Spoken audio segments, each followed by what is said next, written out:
கோஷல்யா நகரத்தில் பக்தி மற்றும் தியானத்திற்கு பிரசித்தமானவதாக இருந்தது. ஆனால் அவ்விடத்தில் ஒரு பெரிய கவலை நிலவியது. கம்சன் என்ற கொடிய அரசன் தன் சகோதரி தேவகியின் குழந்தையை அழிக்க நினைத்தான். கம்சனை பயமுறுத்தியது. அந்த மந்திரமிக்க இரவு வந்தது.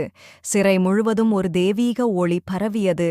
தேவகியும் வசுதேவரும் தங்களின் அழகிய குழந்தையை பார்த்து அதிசயித்தனர். குழந்தை பசுமை நிறமுடையவனாக சிறிய முகத்தில் நகைச்சுவை சிரிப்புடன் பிரகாசித்தான். அப்போது அற்புதம் ஒன்று நிகழ்ந்தது. சிறையின் கதவுகள் தானாகவே திறந்து போனது. பாதுகாவலர்கள் உறக்கத்தில் மூழ்கினர்.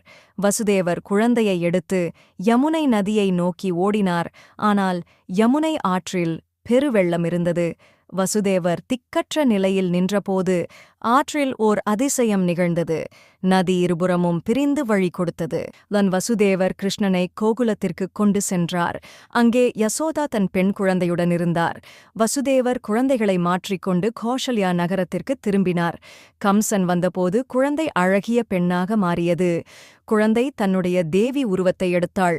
உன் அழிவுக்கான நேரம் சீக்கிரம் வருகிறது என்று கூறி விண்ணில் மாயமானாள்.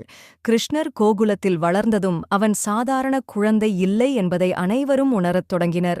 அவன் குழந்தையாக இருந்தாலும் அற்புதங்களும் அபூர்வமான துணிச்சலும் கொண்டவனாக இருந்தான். ஒருநாள் கம்சன் தனது சக்தி வாய்ந்த அசுர வேடமிட்ட பூதனாவை அனுப்பினான்.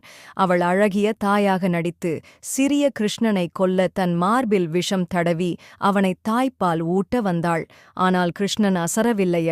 அவள் மார்பில் உதறியபடியே அவள் உயிர் உடைந்தாள். கோகுல மக்கள் அதிர்ச்சியில் உறைந்தனர். ஆனால் யசோதா கண்ணனை பாதுகாக்க தன் மார்பில் அணைத்துக் கொண்டாள்.